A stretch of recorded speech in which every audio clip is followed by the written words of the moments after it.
You're listening to the Artist Athlete episode 116.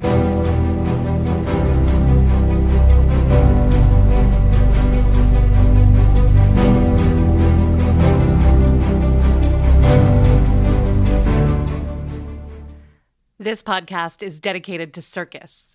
It's a place for professionals in the industry to share their stories, viewpoints, and information, and a place for outsiders to get a sneak peek into this world. Hey, friends, fans, and foes, I'm Shannon McKenna. I'm the host of the Artist Athlete podcast and the founder of theartistathlete.com. I'm out in the Outer Banks of South Carolina this week. I'm with my parents on vacation. We're having an amazing time, and as a result, I don't have my normal setup. I just have like a sock over my microphone.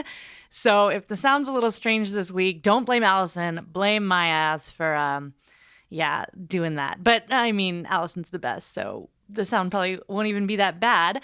But I want to shout out Allison anyway. She's my amazing editor. I have a great team here at the Artist Athlete podcast, and I am able to afford that great team thanks to Patreon.com. Patreon.com is a place where you, my lovely listener, all my friends, fans, and foes, can go and give small amounts of money each week that help the podcast keep on keeping on, that keep it free so that everyone can hear the amazing information that we have to share. So, if you love what you're listening to, you want it to continue, you want it to get better, bolder, brighter, go to patreon.com/theartistathlete and sign up to become a Patreon today. And speaking of better, bolder, brighter, let's talk about today's guest. Now, the Artist Athlete prides itself on bringing you circus content from circus professionals, okay? We're not like randomly picking out people and being like, what do you think of this kind of adjacent subject? You know, so like, for example, when I bring a nutritionist or a dietitian on the program, they're not just any old dietitian. They're not just even a sports dietitian. There's someone who has dealt directly with circus artists. And that goes with when I talk to physical therapists, psychologists. There are people who are directly involved in our industry, not just sports, dance, gymnastics. No, truly circus. And that's what makes the Artist Athlete so special. Now, there are a handful of episodes, mostly from the early days, where I brought on a few guests who were like circus adjacent or maybe even not like knowledgeable about circus, but they were knowledgeable about, you know, finance or psychology or something that I thought would be helpful to the field. But after the interview, I was kind of like, man, they just can't get on our level. I don't know what it is, but like, I don't think the listeners are really getting what I want them to get out of this because they don't understand our world. So when I wanted to talk the business of circus, that's getting down into the nitty-gritty, the marketing, the budgeting, everything you need to know, whether you're producing, whether you're running a small company, whether you're an independent artist, whether you're just like a recreational circus person who just wants to know what the business of the industry looks like. I really wanted to talk to people who were in circus. And even though I've just said all of that, today's guest is not a circus artist, but she is a business badass, and she has served so much of the circus community kind of by no fault of her own. We all just found her and were like, you can help us. Please teach us how to Instagram. So today's topic of conversation is online business, the business of Instagram, basically what I do. And my guest, while she is a physical therapist by trade, this episode is not about physical therapy. So she does know movement. She is in that space. She knows bodies. But if you're looking for an episode about physical therapy, and physical therapy, you know, specifically for the circus artist, you can go back. I've interviewed 3 physical therapists, all circus related, on this podcast. Simone Muscat is episode 108. Dr. Emily Sherb, who is the circus doc, is episode 20. And then if you really want to go back in the archives, Dr. Jen Crane from Cirque Physio is on episode 7 of the podcast. But none of those people are the people I'm interviewing today. Today, we're talking business, we're talking movement, and who better to do it with than the movement maestro herself. That's right, Shante Cofield. Let me tell you a little bit about Shante. She is, as I said, a physical therapist turned entrepreneur, and her business is The Movement Maestro. She's the founder of the Movement Maestro, LLC. It's a social media-based company that provides both online and in-person education for movement professionals, including circus artists, all around the world.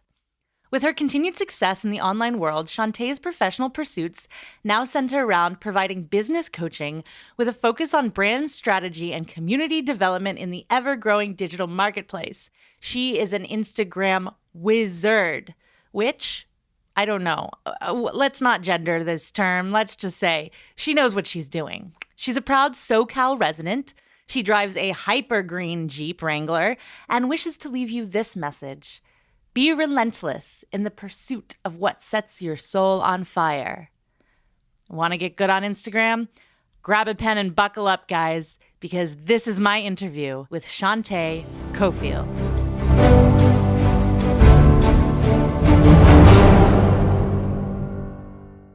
Shante Cofield. You got it. Yeah. Yes. I love it when I say people's names right. It's always hard when I have like Germans or French. Oh, yeah, my French. Artist, look at you all. International. I love it. She is international. Shante Cofield from San Diego, which is technically international for me because I'm in Montreal. That's fair. I'm LA, actually. I don't claim San Diego. It's better than San Diego here. Okay. Shante. I'm from Jersey, so it doesn't really actually matter. I just live it's all, here. Yeah, it's just sunshine all the time. And Shante Cofield, welcome to the Artist Athlete Podcast. Dude, thank you for having me. This is freaking awesome. Dude, I'm so stoked to have you. I like to start every episode by having the guest, which is you, talk a little bit about who you are, what you do. Introduce yourself as you would to the people. Sure thing. So I guess the standard intro that I do is that I'm a physical therapist by trade and an entrepreneur by choice. I basically spend my days now doing all things Instagram and using that as the vehicle to help people take up space and do the thing. So the original vehicle I had was physical therapy and movement. Then I went and was an educator. I was one of the lead instructors for Rock Tape. And now it's business coaching, largely through the lens of social media, Instagram, building a community, taking up space, creating your best life. I'm in LA. Technically, I'm in LA County. I'm in Redondo Beach. I live with my best friend, my cat, Rupert. Yes. I drive a hyper green Jeep, and I spend a lot of time now playing beach volleyball. Life is very, very good. We love to hear it. That's awesome. I brought you on this show today, as I said before we started rolling the mic. Even though you're not a circus person per se, you are one of the privileged few who I've invited on because I think you inadvertently add a lot of value to the circus community. You got a lot of followers who are of the circus ilk, mainly through Jen Crane. It's been through you, through Jen and Jesse and Rachel. Jessica. It's just like and Rachel. It's been actually very cool to be privy to that world. It's something I had no idea about, and I'm very grateful that you're once again bringing me into the fold for this because it is something that is quite outside of my traditional schooling and such and familiarity, and it's been awesome. Dope. Yeah. Well, we're happy to have you because I think what's tricky about circus people is we tend to, because we are exceptional, if I do say so myself, in so many ways, when it comes to building business, when it comes to thinking about Instagram, when it comes to doing the things you do, we get a little reticent because we think we're exceptional in those ways too. And what I want to do with our conversation today is kind of bring it in and like use your expertise to help my people understand social media a little bit better, get their footing. I love it. Yeah. So I'd love to hear, like, what do you do with online business coaching, or how do you start helping someone who's like, I want to get big on Instagram? Totally. So the more traditional route, I will say, people just start off with Instagram and they just go there, and I strategically put things out there. It's definitely skewed more now towards kind of doing the thing as opposed to Instagram specific, and like Instagram specific tips. But it usually starts there, free content there, maybe on my newsletter, maybe listen to the podcast, and then like for more formal training, if you will. Then that's my intensive, and it's a 6-week program where I take them through how to start using Instagram for online business. Again, Instagram is largely the vehicle, and my whole goal is to get people to be confident in showing up exactly how they are, to get confident in sharing their message, to get confident in sharing their gifts. Because there's no like one right way to do it. And that's actually what I love about the circus community is that I've been introduced to all these different things. I call what Jen does. I don't know. I call it dragon wire. I don't know the names of things, but I see all these different like, apparati. I don't know what the plural is. Apparaturi. That's exactly that. Apparaturi. I see all of this different stuff and I'm like, this is amazing. Everyone has their unique art form. They have their unique spin on it. My goal with teaching Instagram is to help people bring that to the forefront and then pairing that with their why. Like, why do you want to be on here? What are you trying to do on here? Real talk. If your goal is to just make $1 million, which is a great goal, but if that's your only goal, you're going to quit because it's not going to happen real fast. So just kind of pulling out the why, the deeper why from people and helping them have the confidence to show up. Yes, there are like some like, didactics of like, here's how you create this post. But the real magic and the real longevity in using Instagram is showing up as yourself and knowing your why. So that's really what I do. It's so dope. Yeah. Yeah. As I was sitting down for this call today and like thinking about coaching, and something that's kind of hit me lately as I've been trying to grow my own business is getting coaching. And that's something I think for circus artists, that's really obvious. We all have coaches. That's one of the first things when people are like, how do I get into circus? I say, get a coach. When you wanted to get into business, did you get a coach? How much of it was you figuring it out? How much of it was getting help from other people first? I will say that I like how you phrase that. It was getting help from other people. And this is actually something that I have. One of my business partners is, or my only business partner is Jill Coleman. And I am very much the type of person that likes to do things solo. So she's like the first person that I was like, okay, I'll go into business with you. And we have a 6-month kind of mentor mind that we do. And part of her story is that she has always invested in coaching. So it fits really nicely. I personally have not. I have learned from others and surrounded myself, been really fortunate to be able to surround myself with others who have helped me out with things. And so when I go to price things, when I go to create things, that's also very much in my mind. I never paid $25,000 for a mastermind. And so I don't feel comfortable being like, and this is why you should do it. Now, the program that I have with Jill is higher ticket, but that's simply a fact of math of like, this is the hours that I am putting into it. Here's my hourly rate. And you have 2 coaches. I don't tell the narrative of like, oh, I did it. I invested in this way. You have to do it too. I 100% see the value. And I think it's really important, again, that the individual knows how they succeed. Are you better being self-taught? Are you better with a little bit more hands-off and a little bit of checking in? Are you the type of person that needs the accountability, that needs the group in order to move forward? I have, created different offerings for those different people, but I will not use it as part of my narrative to be like, I did it, and so you should do it too, because I didn't do it that way. I see the value. I've all been beach volleyball right now. I have a coach. I get a bunch of private lessons. As it relates to the online business space and what I've been doing, I haven't had to. I've been able to pull from other people. Danny Mattei has been really, really helpful for me. And learn. I even learned from Jill before I started working with her. And so that has, more traditionally been my route. And I think it's a matter of what you as the individual, how best you learn. Yeah. Yeah, I feel that. And what it is, too. Yeah. Yeah, I feel like for the first 3 years in my business, I was very much like you, where I was pulling from people and kind of figuring it out. And then I hit this point where I'm like, there's some systems and some intricacies that I'm trying to figure out that I need some kind of bigger, broader thing on. Totally. Yeah. Totally. It totally makes sense. I think it's also, tying back into like what the thing is and what our inherent strengths are. Like, I think that I'm skilled in this area. Other things I'd be like, I need to hire. So I'm like, to me, volleyball, I don't know. It's a specific skill set. I don't know anything about it. I want to kind of go faster in this. Do I think you could become very good being self-taught in beach volleyball? Yes. Is it probably faster to hire somebody that's a professional and have them show you? Also, yes.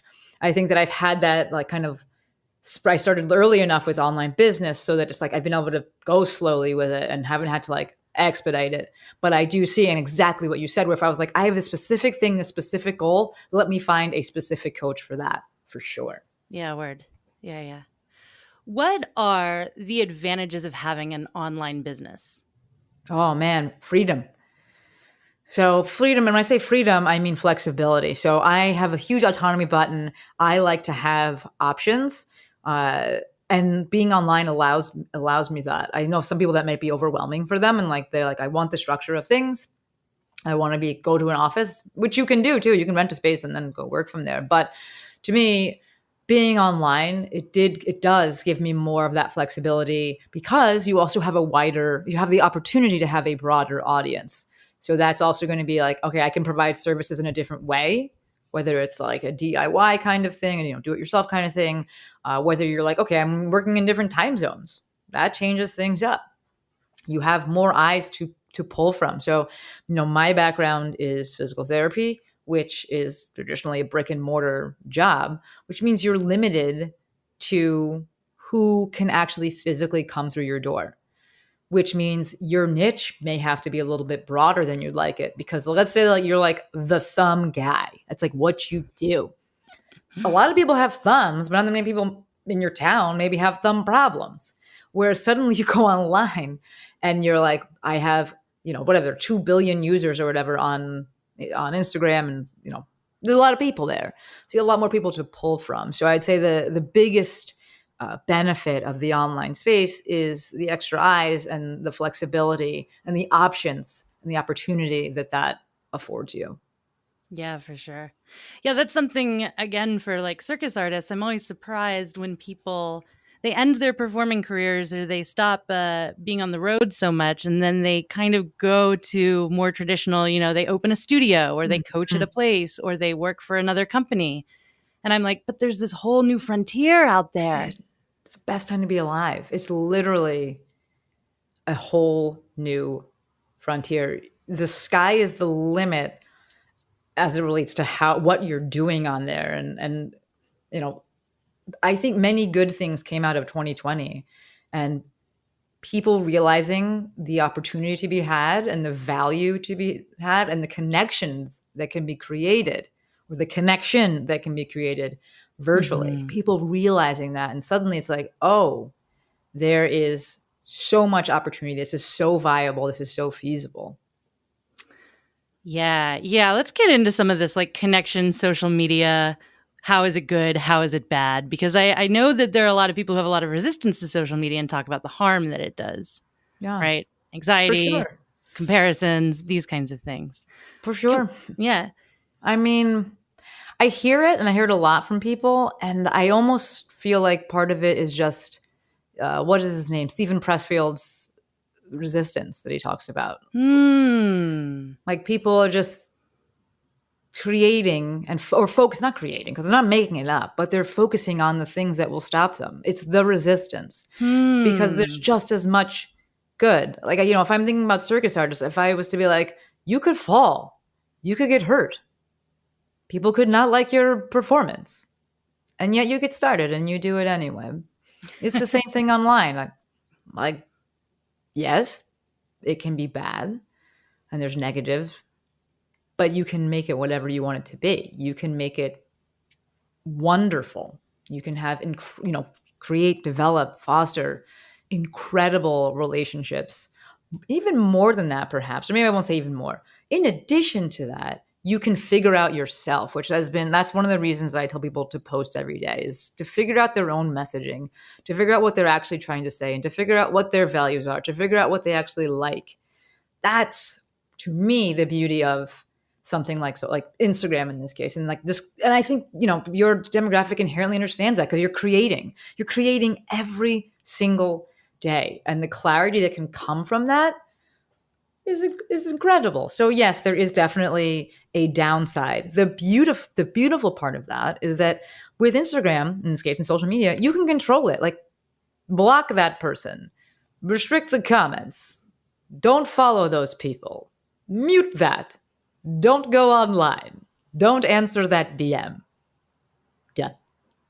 Don't go. I love that as an online business person, you just gave the advice, don't go online, because It is.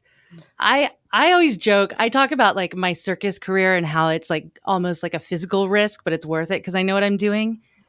Yeah. Being on Instagram, being on TikTok, on these social media apps, it's almost like a mental health risk, but I know what I'm doing. So I put up those boundaries of like, if I love someone that. says some sexist bullshit on my comments, like I block them. And that's for my mental health. I have certain things on my phone that turn it off at times of day, just like you're talking about. I love this. Yeah. I think that I'm writing down, because it's the way I forget things very quickly. I'm writing down on the board over here. But I have always felt that society at large champions the struggle too much, and that the word struggle has become synonymous with hard work, and they are different. Struggling and suffering, those are choices. And largely it's about how we view what we're doing and if we actually want to be doing what we're doing. When you came on the podcast and we're talking about that, and we're talking about like your past and how you were living and what you were doing, I was like, that to me would be suffering and struggling. And you're like, this is what I did. This is what I needed to do to get to where I wanted to go. It was worth it. It was hard work. It helped build how I am today. And I was like, that's fucking awesome. But society at large tends to be like, you know, the struggle, and I'm all about hard work. You better, you got it. That's the price of admission, right? But this concept of struggling, and it's like choosing the harder path. And when I say harder, I mean like the path that initially you don't even really want to be doing. The path that doesn't really feel good. You don't have to do that. Not at all. Will you have to work hard? Yes, but it'll be worth it. Just like you said, 2 minutes ago, where you understand the physical risks of this, but you like know what you're doing, and it's worth it. You understand the mental health risks of this, but you know what you're doing, so you don't mind it. And you're willing to do it. Doing something just because you're like, oh, I'm supposed to be doing this. That's a borrowed goal. That ain't the way. That's why I said when I first start working with people online, I'm like, why do you want to be on this? Why do you want to be doing this? Because life doesn't have to be a struggle. It's hard work. Cool. I'm all for it. But it doesn't have to be a struggle. That term that you just said, borrowed goal, that like can we unpack that a little bit? Because I think that, one of the reasons I bring you on, and something I hear from artists all the time, is like, oh, I need to get on Instagram. Oh, I'm such an old lady. I don't do Instagram. I don't do social media well. And of course, it's interesting because a lot of my friends have like 7,000 followers without trying, because whenever they post, they're posting such mind-blowing stuff that it just like gets out there. Totally. But what is this? What is it? Like, one of the questions I wrote is, do you think people need Instagram? No. In this whole borrowed goal, like conception of social media and being a person in the world today, like, no, you don't need anything. You need air, you need food, like you need sunlight. You don't need Instagram. Like, so I first heard that phrase from Karen Litzy, who's another physical therapist, and I brought her on my podcast, and she said about borrowed goals, and I was like, that is amazing. It's such a catchy phrase too. Yes. And that, I hate when the phrase that we also hear of like, I should do this. I know I'm supposed to. It's like you said, like, just like, according to who? Do you want to do that thing? Then don't do it. Now, if you want the exact same results as somebody else, you should probably be prepared to like do pretty much the same work they did, look to take the same path that they did, and be a little bit easier, just learn from their mistakes and things like that. But that's because you, of your own volition, of your own accord, are like, I want this same thing. Not because I'm supposed to, but because I've sat with it. I've sat with myself, maybe gone to therapy. I don't know. That's your own business. And you're like, this is the thing that I want. As soon as it starts coming from anywhere else, then we start going into that struggle land. I'm struggling with this because you don't really even want that thing.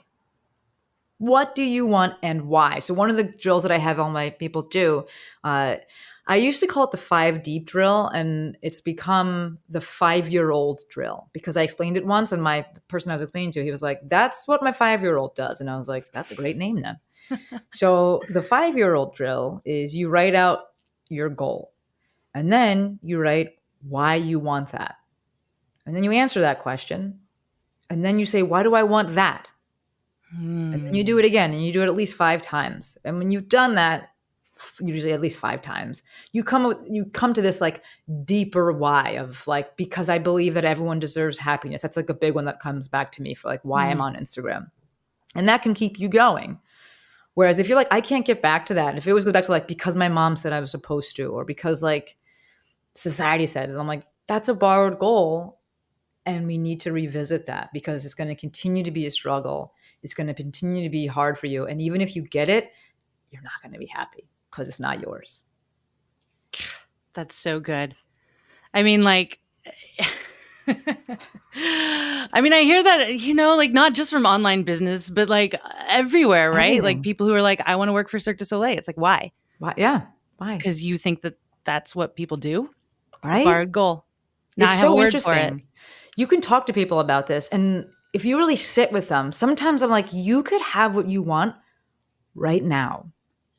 And maybe it doesn't involve Instagram. So I took this guy through, I had this guy in my Instagram intensive, and his why at the end came down to, because I want to spend more time with my kids. And I was like, okay, but also maybe just don't post and like spend time with them now. Like, you know what I mean? Like, I could see where he was going with that. And I was like, but if this is actually the goal, then just do that right now. Like get off of this call and go hang out with them. So it's like really interesting because you can tease things out. And that's another thing that came out of 2020 was people sitting and being like, what actually matters to me? What do I actually care about? What do I want to never come back? And, you know, is it like, I don't care about this materialistic stuff. Like I like nice things. So that wasn't my thing that I don't want to come back. But some people said that. What do you actually want? What matters to you when we take away society's like expectations of things? And how much freer do you feel? How much more excited do you feel? And also, how much closer are you to your goals than you think? Because maybe you can have it right now.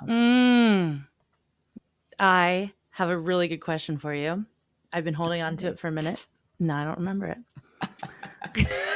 I saw it actually. I was like, what is that? And it was the idea flying out of your head. I saw it on the screen. It was like, it's gone. No, it's it really did. It said bloop, and now it's gone. No, what was I? Instagram, social media. We were talking about how you can have anything you want. And I got you. Okay. So as a business coach, how much of your work do you find is about the content of growing a business? And how much of it do you find is like talking to people about like, I don't want to say therapy because therapy is a different thing, but like there seems to be some like, I think people call it like mindset or interpersonal skills. Yeah. You know what I'm saying? Totally. I believe that it's actually the action component of therapy. I'm all about therapy. I see where it's coaching. To me, the difference is that coaching really focuses on the action portion of like, what are you going to do about this thing? Yeah. Whereas the therapy can often be like, why is this happening? Why do you feel this way? Which is great. They're it's just both and. No. I would say that the majority of what I do is focusing on that action component. And because I don't really like sitting through a lot of the mindset stuff, that is why I put out what I put on Instagram. Because I want to attract a demographic that's like ready to do the thing. So I'm like, I'm going to help you get there, and then we can work together. And you're going to see this like take off like a rocket ship, as opposed to like come in right at the beginning and we have to like go through this, like, I hate the term scarcity mindset. It's like so overused, but it's also very real. You have to like go through that and break that down. That takes a long time. So I would love, I also want people to be, grown-ups about things like, healthy, autonomy driven grown-ups about things. And so I want them to move through that. So there is definitely a component of the kind of quote unquote mindset stuff, but I definitely try to move people through that also because I am cognizant of money, right? I want to make money. I love money. I want you to make money. I want everyone who wants money to make money. But I also don't want to be sitting with someone and taking their money while they're going through a portion of time that like just takes a long time. So working with beginners, part of it is I'm like, you have to do this thing for like a long time. I'm fine if you want the accountability, but I need you to know that that's why you're paying me. Because just because you pay me doesn't mean you're going to succeed. You still have to do the thing. So when I coach people, oftentimes if they are super beginner, I'll coach them for like 3 months and then I'll be like, okay, now you have to like go do this. And I love that you said that about your own circus career. Like in the beginning, you're like, I know I have to go do it and rinse and repeat over and over and over and over and over again. I don't really want to be the coach that's doing that with that person because I'm like, you just have to let it do it over and over again. And then when you're like, all right, I'm doing a launch, I need a little strategy on this. I have some eyes, but I think I could do this better. That's when I like to come back in. So for me personally, not as much of what I do on the one-on-one setting is focused on that. I try not to have it be focused on that because I don't love doing that as much. Yeah. I feel you. I try to get people in that are kind of in the next phase, but if they are there, okay, cool, we'll work through that quickly because I'm not the hold your hand coach either. Like, oh, it's okay. I'm like, let's go. You have goals. And then ideally they come back into the ecosystem when they have another, like you said, a specific problem that they want some help with.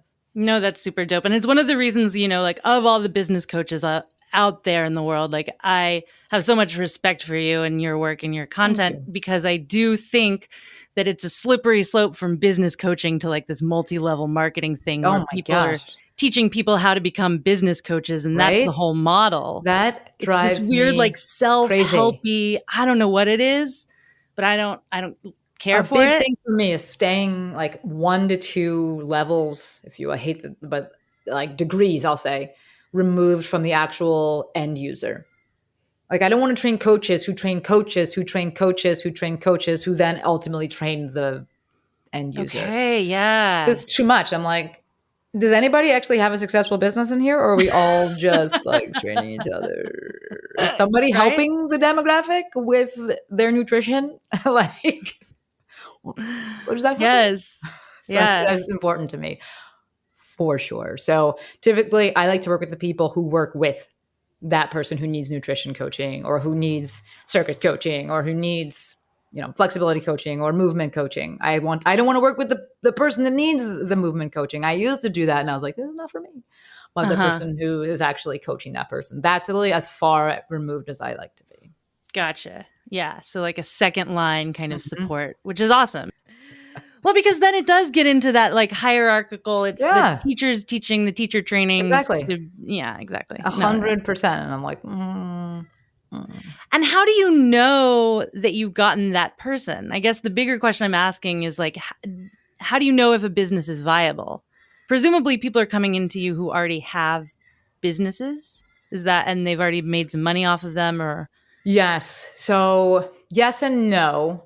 There's a fine line there, right? I don't want someone that's super advanced because I'm like, just keep going. Like, you'll be okay. So it's fine. I usually do more consulting with them. For the people that are a little bit earlier on, that is also why I have different products and services. So like one of them is my Maestro Mafia.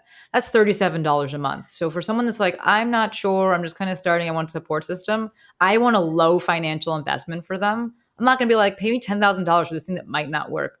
And even more so than it might not work, I will tell someone if I'm like, that is going to be a little tough, like in my opinion. All right, I'll tell someone that. But more than that, it's usually the time that it's going to take. So I don't want somebody that's just starting out, especially, Shannon, especially if they are taking a bit more of either a non-traditional approach to something or they are like truly going to be like kind of a thought leader. Right. And I'm sure you've seen this on Instagram. You may do, and your listeners, you may do like a mind-blowing post. And it like doesn't do very well, quote unquote, by traditional metrics. I mean, I can't relate to that. Like, go on. So hypothetically speaking. Right. Okay. Hypothetically speaking. And then, because there's a lot of muggles like myself on Instagram, you do a split and people are like, wow, oh my God, that's amazing. Yeah.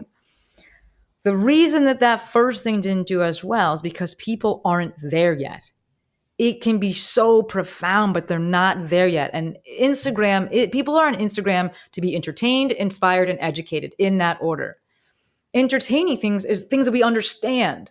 If something's in a different language, it's not really entertaining because I'm like, what is this? I don't know what's going on. Like, I don't know what's happening.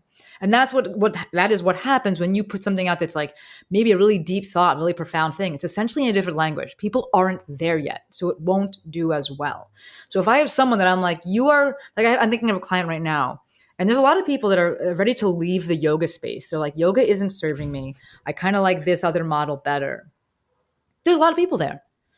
There's a space for someone who's willing to be a leader and take up that space and be like, no, not shitting on yoga, just being like, it doesn't serve me anymore. This thing serves me. There is a space for someone that's willing to do that and has the guts to do that.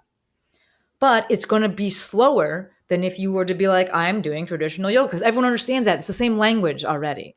So it's going to grow slower. So when someone comes into me with an idea and I'm like, especially if it's in the movement space, because I have a pretty good, finger on the pulse with that. Yeah. If I see it, I'm like, this is great, but people aren't there yet. So it's going to go slower. It's going to grow slower. You need to do this, but understand it's going to grow slower. And because of that, I like to offer different things, like different investments, especially financially. Because that's like a language we all speak. And I'm like, okay, we can do like 3 months to kick you off and then go and do this thing where you just have the support system and it costs a lot less. And you just have to keep going because it's going to take a long time because you're ahead of the curve. $37 a month is very affordable though, Shante. Yeah.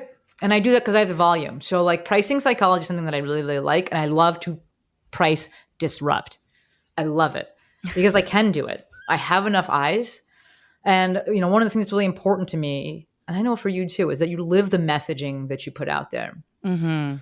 And so if I'm trying to create leaders and have people, show up exactly, show up in their integrity, I have to make sure that I'm doing the same.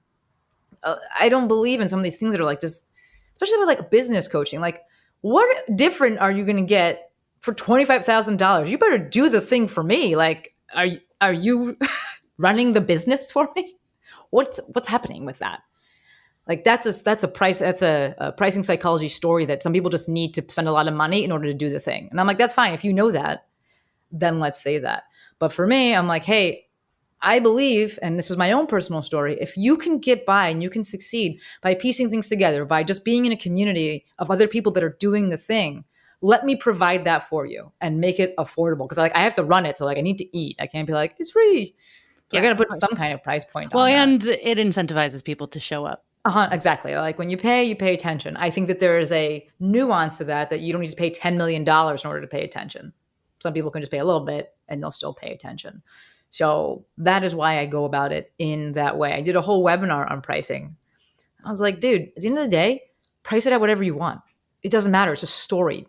Right? And what story are you able to tell? What story have people already heard?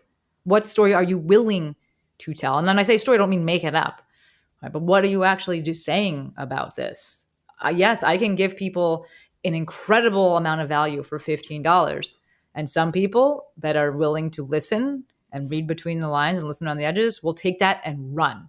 Other people that maybe are so indoctrinated and be like, oh, it's only $15. It can't be that good. And I'm like, well, that's your loss then. You know, the thing that's interesting with the circus community is that the people that I've worked with from the community, they come in with a story, a narrative of everyone is a struggling artist. And I was like, are they? I don't know. I wasn't like trying to be like devil's advocate, like, are they? Because I don't know. But I've also worked with other people in the circus community that I'm like, they have shown me objectively that there are people in this community that will pay for things. And you shouldn't just, I'm not saying price things just to price them because you can, but you need to be aware of the story you're telling yourself. And Stephen Pressfield, the resistance that you're playing into by being like, oh, but people can't afford it. Can they not? Do you just not want to charge that because you're scared of charging that? Can you create a different service at a different price point so that you don't get salty about it and you can keep doing your things? There's a lot that goes into it. It's been really fun working with people in the circus community and people in the yoga space as well. Because folks just come in and they're like, my people can't afford it.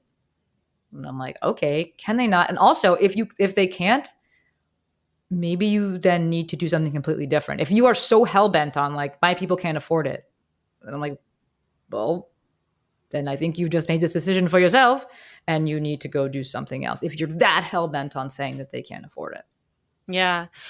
And I'm curious about this as well. That whole like conception of starving artists, that whole like there's not a lot of money in circus people don't have a lot of money. I think that the opposite of that is I'm afraid to make a lot of money. Mm-hmm. Because then I'm not a circus artist anymore.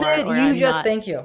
You nailed it. Yeah. And I think that is the bigger narrative, even if people don't want to admit it. I think that's the ultimate part of at the heart of the resistance is like, right, we all want community. People in our nervous system, I take everything back to my schooling of PT. Everything goes back to the nervous system. Nervous system is always seeking safety. Part of that safety is being part of a community.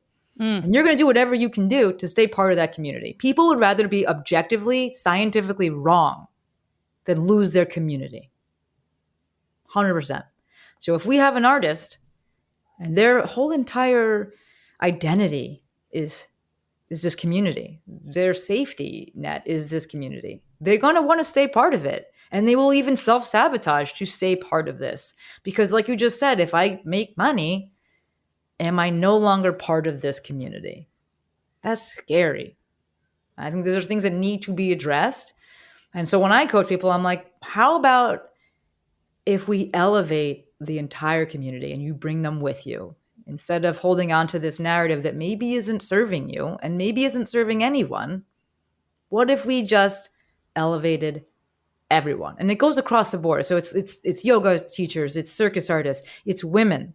I see so many women cutting themselves down in order to kind of be more palatable to other women and not be so scary or intimidating. And I'm like, how about we lead with success and hope and we bring everybody along for the ride? Yes. Because my follow-up question was going to be, do you see this in other fields other than just circus? Like, is it just a circus anonymity that we all believe? But yeah, this is a human thing, not a circus thing. It's a human thing because everyone wants to be part of community. They want that safety, which is that is science. I mean, that's arguably like one of the good parts of social media, right? Is that building of community, that getting to know people, that like, you nailed it. That's why I love it. Is that is where my people are. That's why my community is.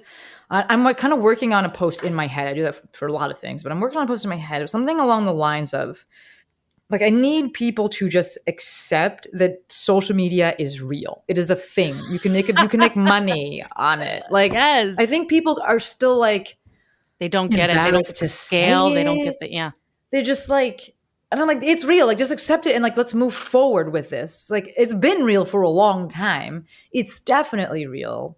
And like, I just need people to like accept it. And like, it's still like, I don't even know if it's still taboo or this weird thing. And I'm like, we're past this. We're past chat rooms and like, you're not supposed to meet someone from online. We get into Ubers. We never met this person before. Like, most people's friends are from social media in some way. They haven't really met them in person. Like, it is a thing. It's here.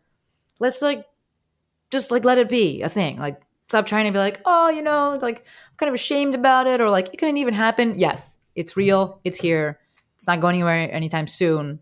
If one platform stops doing something, guess what? That creates a void in the market. Some other thing is going to pop up to take over it. So I think the post is just words that say this post is real. It's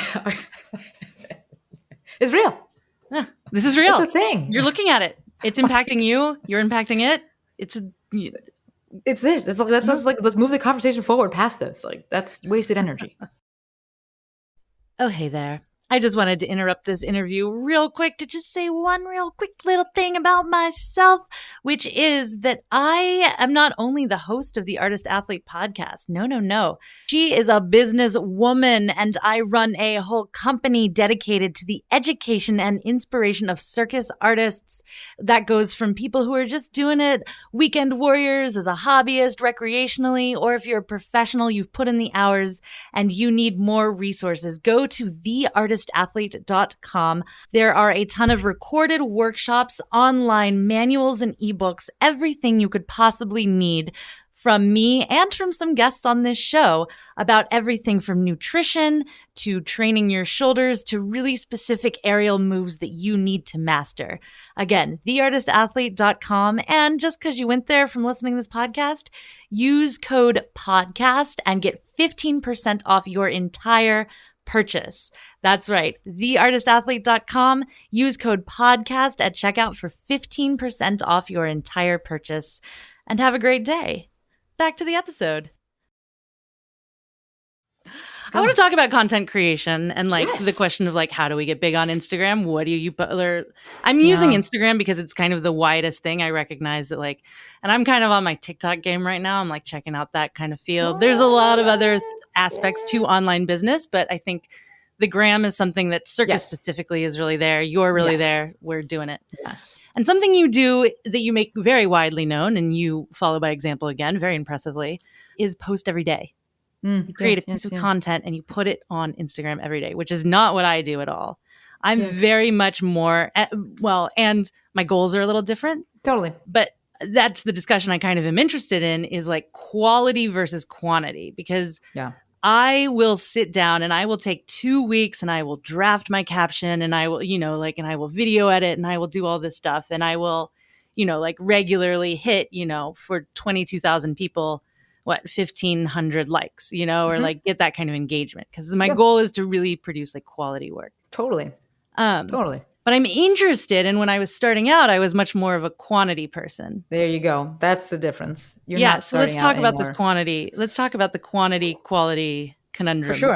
I'm interested. So I truly believe, and I think I read part of this in like one of James Clear's emails or something like that, but like quantity begets quality at some point. Right? Okay. You need reps. Like even if they're shitty reps, you get information from it. They don't have to be perfect reps. They're not. First of all, it's impossible for them to be perfect reps, but you need the reps. I don't care what it is, whether you're learning a new trick. Do you call them tricks? I feel bad now. Is that offensive? You can call them skills. You can call skills. A trick is a thing a whore does for money. Exactly. I'm like, it's not a trick. I'm like, you can call it a trick. What do you call it? Yeah. If you're learning a new skill, like you need reps. So that quality will come from the quantity.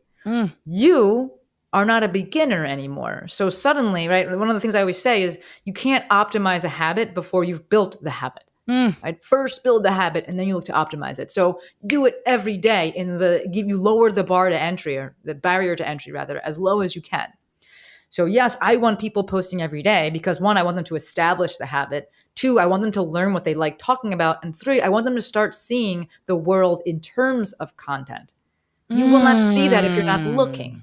So that's why I want people posting every day. Not because I'm like, you're going to make a masterpiece. You're probably going to make a mess. It's fine. You have to start. It's okay. Then when you are in Shannon's position, now we've established that habit already. Now we're refining it. We're looking to optimize the results. So you can absolutely pull back, right? Easy. Jill says it. Easy is earned. Right? So you can pull back on what you're doing. Isn't it so good? Easy is earned. Good. Easy is earned. Like you can pull back and do less. Absolutely. I post every day, or at least try to do every day now, because I want to practice what I preach, not because I need to. I'm not trying to grow. I think maybe the next time I run my intensive, I might go back to posting twice a day just to be like, you could do it. But my goal, like I have the eyes I want. I'm fine. Yeah. But when you're first starting out, right? And this is something I think is really important to anyone who's getting coaching is your coach needs to coach you like a beginner. Don't do what I'm doing. I'm not a beginner. I've been doing this since 2014. So when I coach people, especially on social media, I'm telling you what I would do if I was starting right now.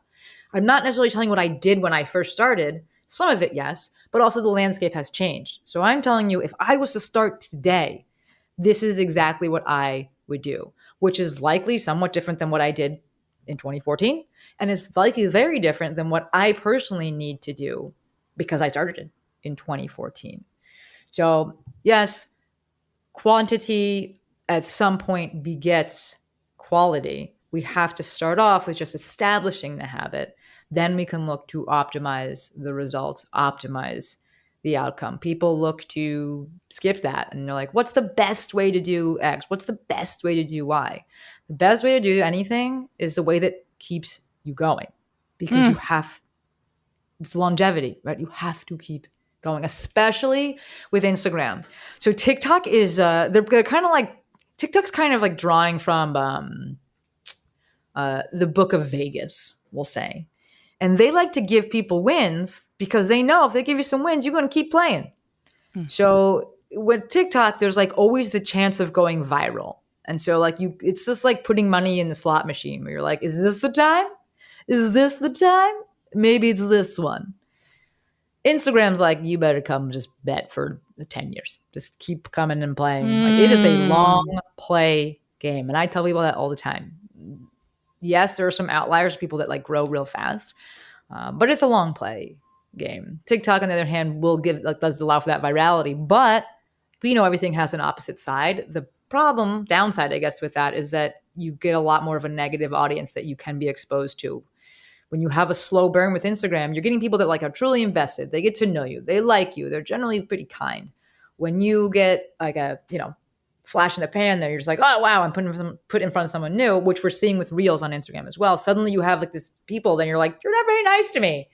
What did I even do to you? So well, and it also, for me, in talking online business, it goes back to that why of like, if you're on an online business to get yourself seen, to get yourself noticed, to sell a product or a service like you're teaching, if you're a circus artist who wants to get into handstand teaching or something like that, like to go viral would be cool because it gets a lot of eyes on you. But how many of those eyes are going to be converted customers? You just nailed it.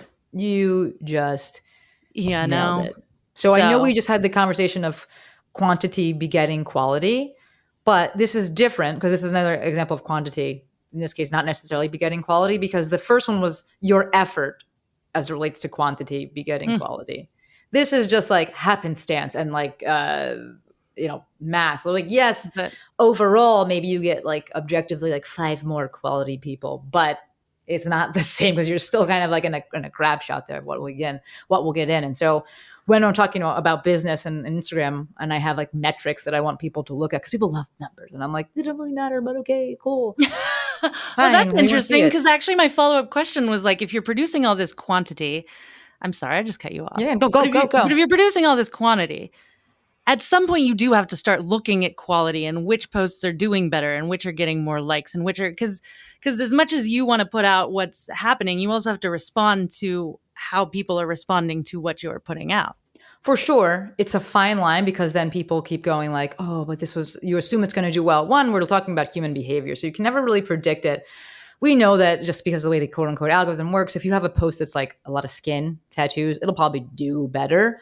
But that's by the like outward, vanity metrics of like likes and maybe like creepy saves. And you're like, why did you save that picture of me? Okay. But in general, when we're looking at metrics for how well it did, I'm looking for people. I tell them to look at the 5 S's, which is sales. That's actually the last one, but saves, shares, say something. So that's the comments. And then last would be, that could be comments or DMs. So the people that are saying this impacted me, those people may never comment on a post. Those people, that comment of this really helped me, that may come after 3 years of following you and never liking a single post.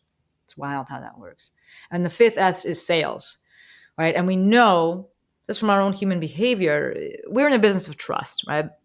So before we go to buy something, one of the questions I posed to people during COVID, when everyone kind of pivoted, I was like, how many of you are buying something right now from a company you've never heard of?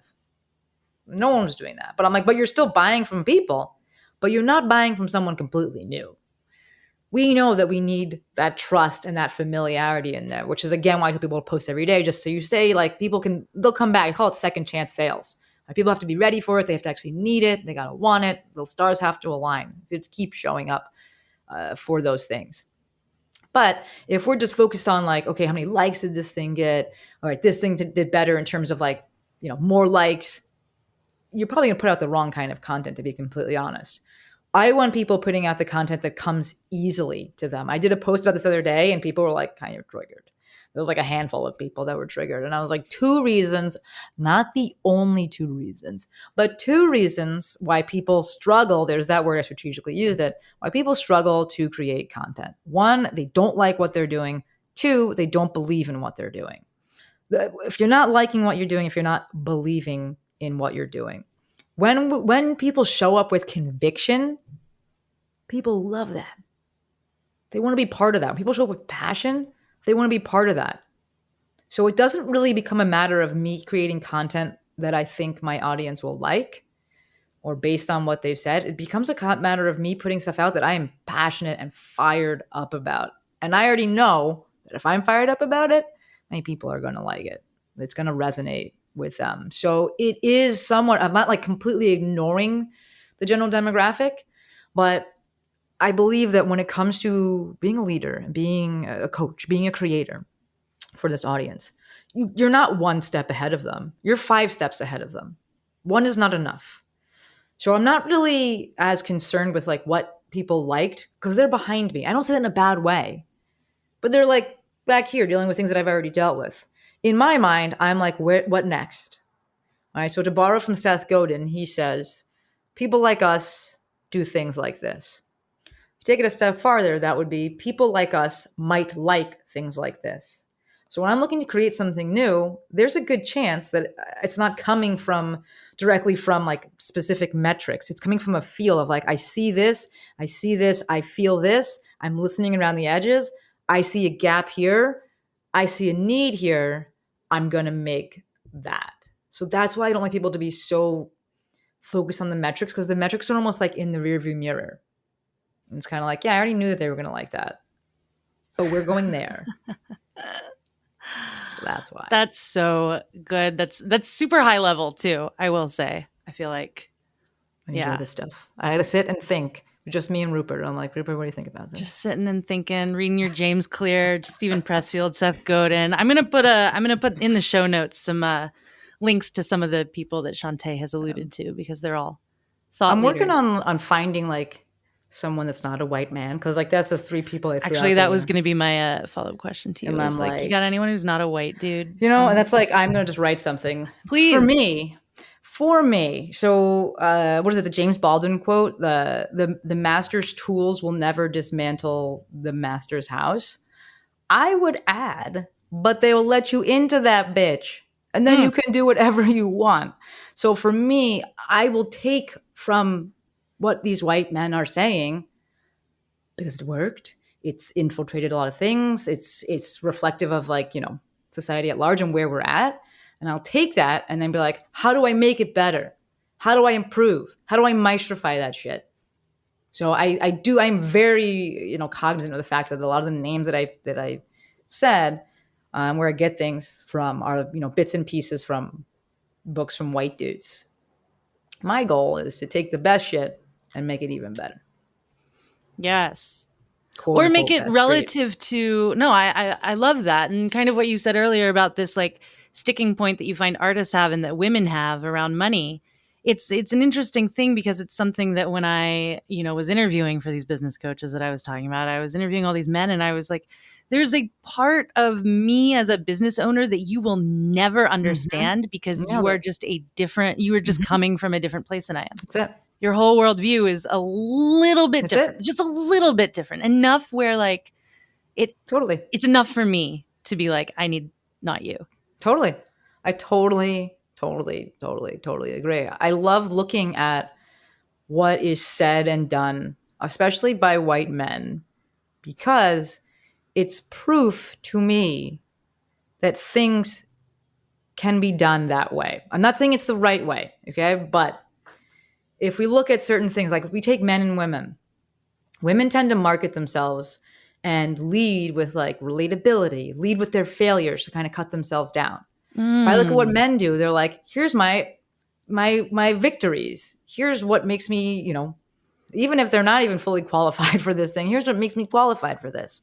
We're two different things happening here. I'm not saying one is better than the other, one is right or wrong, but I'm saying this other one over here, that the way that men did it, it's allowed them to succeed. So it means that it doesn't have to be done this other way. Again, I'm not saying one's right, one's wrong, or anything like that. It's just proof that we have options here. So let's figure out how we want to navigate this. Why is this working? Is it right, you know, from a values perspective for me? And then what do I kind of want to move forward with? Yeah. Love that. That's great. I'm going to grab my phone real quick, because right before we hopped on this, I put on my Instagram story. Is there anything you want to ask the Maestro? However, I put it on my Instagram story. It was like 5 seconds. I'm like, last minute. I put it like literally, it was like 16 minutes before. I was like, so let's see if we get any responses. However, it brings me to a very good question about time management. And like, as you're working for yourself. It's my favorite. Are you serious? Because it's my favorite. It's one of the things I started kind of branching into and just helping people with that, because I really love it. A lot. A lot. Yeah. How do you love it? So the biggest thing is batching. I love batching. I love showing people that they have way more time than they think. One, because they have a lot of task switching that they're doing, and in doing that, they're losing a lot of time. So that's one thing. It's just getting people's like schedules, daily routines, like a little bit more organized. And the second thing, so much of what I do is just giving people permission that they don't need, but no one's ever given it to them. So I'm like, all right, Here's the permission. You don't need, but I'm going to give it to you. If you want to wake up and check Instagram first thing in the morning, do it. If that makes you happy, that's the first thing I do. I wake up, Rupert comes under the covers. He usually wakes me up. And then I go on Instagram because I love it. That I don't have a meditation routine. Or I don't do stretches in the morning. If you want to do that, awesome. There's no shoulding in my life. I should do this. I do it because I need to do it because I want to do it. So giving people permission to kind of run their day how they want, create their day how they want, and be able to live their life in the way that they want. But from a tactical perspective, that usually comes from a lot of batching. And from the business perspective, I have like a 4-step, part approach where we look at what their days are and what their tasks are. We're going to look to assign it into one or multiple categories, right? So our next steps. So one is we either look to automate it. 2, concentrate. That means batching, doing the same things or similar things at the same time or in like a specific time period on specific days. 3, delegate. Have somebody else do that thing. Or 4, eliminate. All right. So in the beginning, when you first start a business, like you're doing the most, you're doing all the things. I'm all about it. That's kind of like this before about quantity begetting quality. You're getting the reps, you're figuring things out. You have a lot more time. You're like, I'll take a client at any time. I'll go and do this. I'll do the most. I'll drive across town for you. Awesome. Yes. Do it all. It's great. At some point, you're like, I can't do this anymore. I'm maxed out. I'm trying to grow and I can't. This is when I really love to help and step in with people. And that's when we look to automate, concentrate, delegate, or eliminate. So we live in the best time ever in terms of automating things. If you're online, I don't need to be sending a million emails back and forth. I can use an online scheduler. I can use an online Paygate system. So I'm not like going back and forth with things. Concentrating, meaning batching of tasks. So I only do calls, client facing, on Tuesdays and Thursdays. I don't take them all week long. I can't because you're task switching. Even though people will be like, well, the meeting's only an hour long. And I'm like, but you spent an hour beforehand thinking about it. And then 30 minutes after, writing some stuff. And then 30 minutes after that, resting. So suddenly that hour became 3 hours, 2.5 hours. So this is why you need to put it all into one time period. And batching for artists, I mean, I get it. Like the way that I started on Instagram when I knew that I needed volume, I needed quantity, as we're talking about, and I still needed to train because, I do the thing still. Yes. I would just say, okay, one day a week, I would make a list beforehand of all the skills or all the drills or anything that I wanted to record. I would record like 8, and then I had content for the whole week. There you go. And then the rest of my week was filled. So people who are like, I can't post every day because I can't create content every day, those two things are not the same. Exactly. Nailed it. Just kind of this goes back to making it specific to you and understanding. We talked about it with like, how do you need to be coached? This is how do you need to batch your days? How do you need to live your life? How do you need to organize your business? Whatever. Because some people I coach, have kids, and I'm like, that's very different than me. You can't do certain things on certain times. Like, I get it. I have a lot more flexibility with things. So yes, that is a huge one with people trying to create content every day. And I'm like, then don't. Do it all at once. Responding to emails. I don't respond to emails every day. It can wait. Nobody's dying. Like, I respond to emails usually once a week. That's fine. I set up my coaching business such that I can, communicate with my people as needed. Nice. There's no emailing happening. The third one there would be delegating. And it's scary. It's probably the scariest part of all of them is to like trust somebody else to help you with something or do something for you, especially as part of your business. But it frees up so much time, and you'll see, and I'm sure you had that same experience where once you have delegated something and it works out, you're like, what did I do before this? Why did I take so long to do this? Oh, guys, this call was not scheduled by me. Exactly. Delegated. Why was I doing that? And I get it. The fear is so valid. It's your baby. It's your creation. I totally understand that. But it starts with small tasks. Yeah. And then you're like, all right, I can give, Well, what's interesting too is there's a difference. And I was talking to my coach about this today. There's a difference between delegating and abdicating work, right? Like having really specific tasks that you give someone to do where exactly what they need to do because you've done it and there you go. versus just taking a whole chunk and being like, I don't know, you write all of my Instagram captions. Like, you're not trying to give away that kind of power. There's a difference. You still have a bit of control. It's okay, you know? Yes, absolutely. No. That just gave me anxiety thinking about that. Don't do that. Yeah, no. Just kidding. Write them all. Can you imagine someone writing your emails for you? No, it's not the way. Like, you know, that ties into running your business how you want to run it, because there are some people who do that in their business, and they, you know, outsource a ton of that, and they have copywriters and things like that, which is fine. That's not how I am. And this is what I think this is one of the reasons I think that I can work well within the circus community, with any kind of creators, because I am a creator as well. And I get wanting to do these things 100%. Yourself. I'm not just that pure visionary that's like, I have this idea and someone else can make it come live. I'm like, I'm going to build this thing. I'm going to be in it. I'm going to put this and do this and structure this.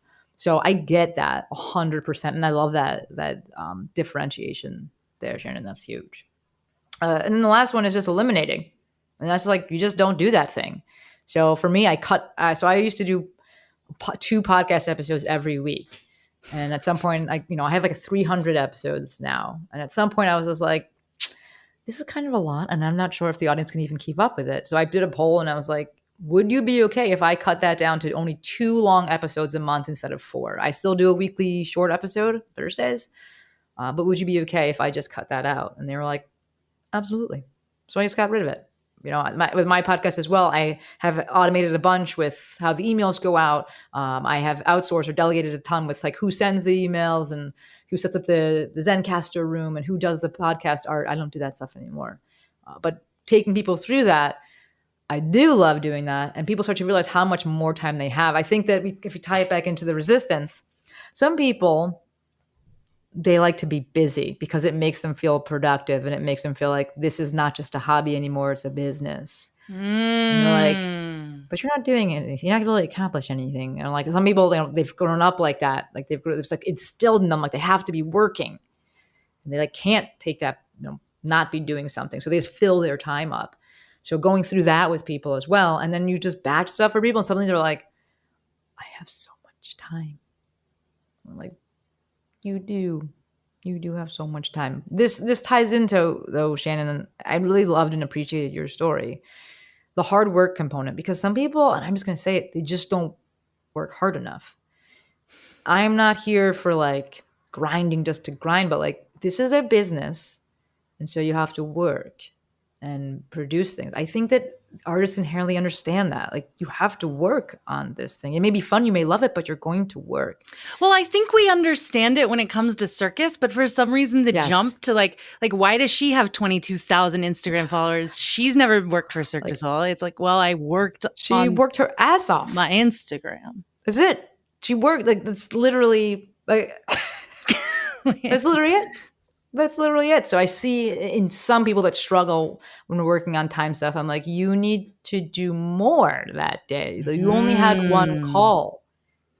So you can be tired if you want, but you are not allowed to expect or demand the same results as Shannon, who took 6 calls that day. And that's not grind culture. That's math. No. There's a difference there. So and I probably had a great time on every one of those calls, too. That's the thing. That's it. And so that goes back to borrowed goals. Are you doing what you want to be doing? Because suddenly you're like, all right, I will stick through this. And you'll go through those boom bust cycles, or maybe you're launching something. And yes, maybe you will stay up so incredibly late. I feel like it's the same thing when you're learning a new skill. You're like, I'm going to go out and practice again. At some point, you're like, I take a rest because my nervous system said take a rest. But you're willing to do more, to put it in, to get that result. So there is that side of things as well. I feel like I need to say that. I do have one question from the people, and then we'll wrap it up. Wow.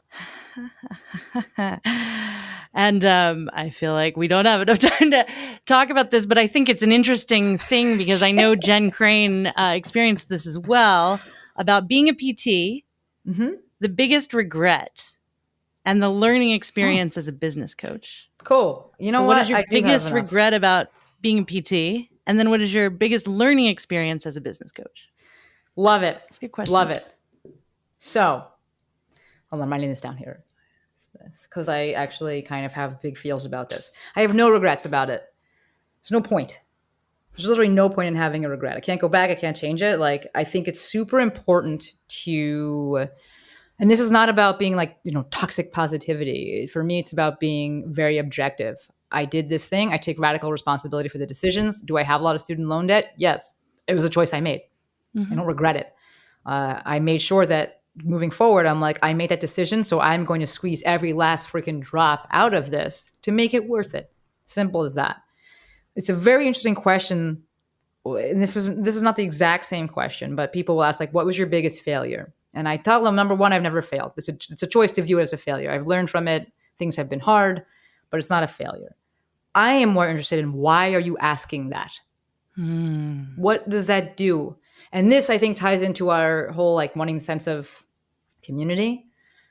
Just because I did something doesn't mean you can do it. Just because you did something doesn't mean I can do it. Roger Bannister effect is the thing, but it doesn't guarantee it, because we have very different circumstances. Even if we just look at a skill, our body proportions are very different. So just because you can do it doesn't mean that, like, I can do the exact same thing and then no problem. So it's very interesting to me when people are like, what is your biggest failure? And I'm like, why do you care? Does that make you feel better? Does that make you feel safer? What is the actual question that you're asking? Can I do this thing too? Will I regret doing this thing? I don't know. That's on you. So I have no regrets about going to PT school, largely because I can't change the fact that I went there. So that's a lot of wasted energy for me. Like, it is what it is. I chose to go, and I would not be exactly where I am right now if I hadn't gone. So I can't, it almost feels bad to regret it, because I'm like, I'm in a great place right now. Yeah. So I do have big feels about that, because I've gotten asked that a few times, and I'm always like, why do you want to know that? And usually when I kind of probe that person deeper, usually on Instagram, they're like, because I'm struggling right now with this, and like, it would be, make me feel a little bit better. And then we go into the discussion of like that word struggle. And I'm like, do you want to be doing this thing? Are we trying to equate that with hard work? Like, is this a borrowed goal? And we're back to the beginning of the podcast.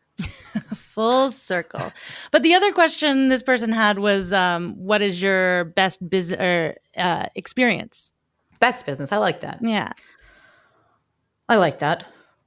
I'm always trying to frame things as more of the hope, the potential. That's the word I want to use, the potential. It's not about just being positive. I think it's more of a potential thing. Interesting. What was my best business decision? Is that what the question? It was best online business experience. Experience. Yeah. I think the word experience was in there. Yeah. That's great. Okay. Best online business experience. And again, just to back it up a second, because I don't want people to be like, this is contrarian, and you just said you don't believe in failures, and you're only reframing this because it's positive. One, yes, because again, it lends itself to hope and something that can be replicated there. But in terms of a good, I will say best in terms of I learned something from it, which is also how I look to reframe that, like, regret. What's something I learned from? Okay, that's fine. That's a fair question. Best experience has just been all the people that I meet. I can't think of like one singular experience. I got my job with Rock Tape because of social media. Let me move across the country. Literally all the best people in my life are because of social media. My business exists because of social media. I live my life. I have options in my life, and choices and freedom, and that flexibility we first spoke about, because of this online experience as a whole. Thank you, Shante, for coming on today. I have one more question for you, but I just want to say thank you in advance. And well, thank you for having me. This has been actually phenomenal. I'm not surprised, but it's been an absolutely phenomenal conversation. Like, you're a great host, so thank you. My last question to everyone is, what advice would you give to yourself at the beginning of your career? Like, if you could go back and be one of your friends at the beginning of your whole journey through this online business situation. I would say keep going. Namely, because my brain always gets a little messed up when I think about Back to the Future. I'm like, how does that happen? But then it doesn't affect the thing in the past. But then your grandmother goes to, yeah. Exactly. I'm like, my brain kind of hurts. So I'm like, I don't want to change anything about where I'm at right now. So I would tell myself, keep going. Because there's definitely been times where I was like, this sucks. That's why I left New York. Like, I didn't do well there. It was really dark and cold, and just at some point I was like, why did I do this? Have I made the wrong decision? And so I would just tell myself, keep going. It gets better. That's awesome. Shante Cofield, thank you so much for coming Shannon, on the this show was today. Awesome. Thank you. This was really, really, really awesome. I appreciate you so much. Dude, my pleasure. Anytime.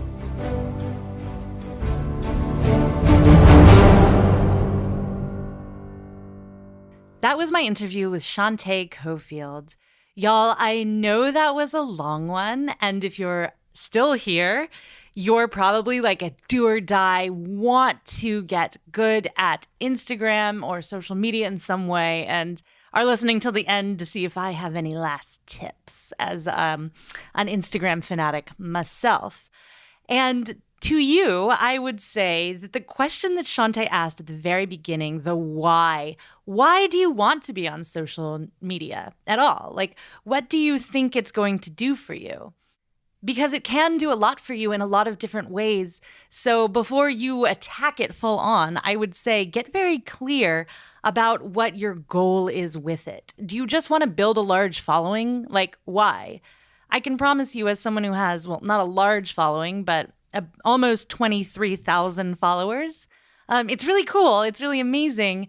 But I'm doing it for a very specific reason. And that's why it's so cool. And that's why I keep posting and keep showing up day after day, is because I know that I want to do it to elevate my community. I want to do it because it's my job, because I want to share circus with so many people. So what's your why?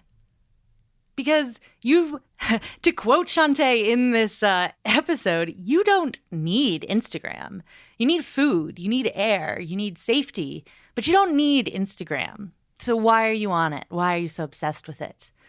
And this term that Shante brought up, this idea of borrowed goals, I thought was really cool. I think we do this a lot in not only with social media, but with circus in general, this idea that like, oh, they got that trick, so that must be the trick that you want to get, and how often do you step back and say, no, actually, like, what do I want? What do I think looks dope? What feels good in my body? What do I want to share with the world? When you borrow other people's goals, you rob yourself of your own goals. Oh, boom. I just said that. Yeah. So the function of a business coach, if you want to hire Shante or join her movement mafia, which I think is super cool, but the function of a coach is very much like the function of a coach in circus. They help you get to where you need to go. And choosing a coach is predicated on you knowing where you want to go, and they're going to help you get there.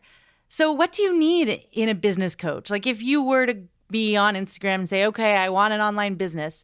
Do you need something that's plug and play? Do you need templates? Do you need someone to like almost do the work for you? Do you want someone to just do it? Because you can hire that for sure. It's going to cost you some money. And it's probably best for people who own a studio or who have other things going on. But if you're an individual artist or if you're running an online business, I would really recommend hiring someone who can go deep with you, who can help you tease out what you want to do, what you want to say, who you are as a person, and relate all that or integrate all of that into your social media. I think you'll find it a lot more rewarding and a lot more fun. And you'll find a lot of good in social media when you really wrestle with those questions for yourself and show up as your most, I hate this word because it's so overused, but as your most authentic self. Shante said, there's just as much good as there is bad in social media. If you're looking for the bad, you're going to find it. And you're going to want to move away from it. And I think that's why people have such a love-hate relationship with Instagram. They are following not even the bad, but the things that make them feel bad. And so I would recommend to you, like, if something makes you feel bad on social media, even if it's my dumbass doing whatever I'm doing on the day, unfollow. Again, like, I just keep coming back to, like, you don't need social media. You need air, you need food, you need safety. So if there's something on social media that makes you feel bad, get rid of it. Do the things that make you feel good. And surround yourself, even digitally, with the things that make you feel good. If you want to get more Shante, and I know you do, you can follow her on Instagram. She's at The Movement Maestro, all one word. And her website is themovementmaestro.com. She also has her own podcast, The Movement Maestro on the Mic. And yours truly, your girl, has been a guest on it. So if you want to hear her interview me, you can go to pretty much anywhere you're listening to this podcast and pick up the Movement Maestro on the mic. And as for me, if you want to feel good in my presence for aerial training tips and inspiration, you can follow me on Instagram. I'm at _artist_athlete. My website is theartistathlete.com, Facebook, The Artist Athlete, TikTok. I'm on at _artist_athlete. Again, if you love what you're listening to every single week, patreon.com/theartistathlete is the place to go. We're going to continue on this business roll next week. We've got the circus boss coming on next week, Eiley, and I cannot wait for you to hear that conversation. So make sure you subscribe, and I will talk at you next week, friends, fans, and foes. The Artist Athlete podcast is supported solely by donations from people like you. Here's what some of those people have to say. Hi, my name is Noah and I do hand balancing. Hi, my name is Woody and I do Leo walk. Thank you for listening to the Artist Athlete podcast. Hi, I'm Freya. You can hear my whole story in episode 50 of the Artist Athlete podcast, but I'm here to tell you about something else that I do. I'm a qualified health and nutrition coach. I help people with sleep and body confidence, among other things. You can see everything I have to offer at wildguidance.com or follow me on Instagram at wildguidance. Hi everyone, I'm Dominique, a ground acrobat, trapeze artist, and coach, currently bringing circus to the extremely cold but very beautiful Northern Ontario, Canada.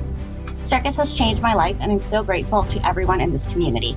Find me on Instagram at DomUpsideDown or my website domupsidedown.com. Aloha! My name is Beth Russell and I live on the beautiful island of Maui, Hawaii. I am an aerial artist and movement instructor specializing in chakra yoga to keep me balanced and grounded. I play with silks, trapeze, lyra, rope, acro, aerial yoga and dance, slacklining, pole, bungee, and climbing. Really anything that goes up and allows me to explore 3D space. You can find my dedicated aerial page on Instagram at Maui Aerialist. If you find yourself coming to Maui, let's play. Hey there, friends, fans, and enemies. This is Chris Alston, Patreon of the Artist Athlete podcast, straps artist and lyra performer and acrobat out of Greenville, South Carolina. So if you're ever passing through, make sure to stop in and see me and my friends. We have a wonderful space and we'd love to see you.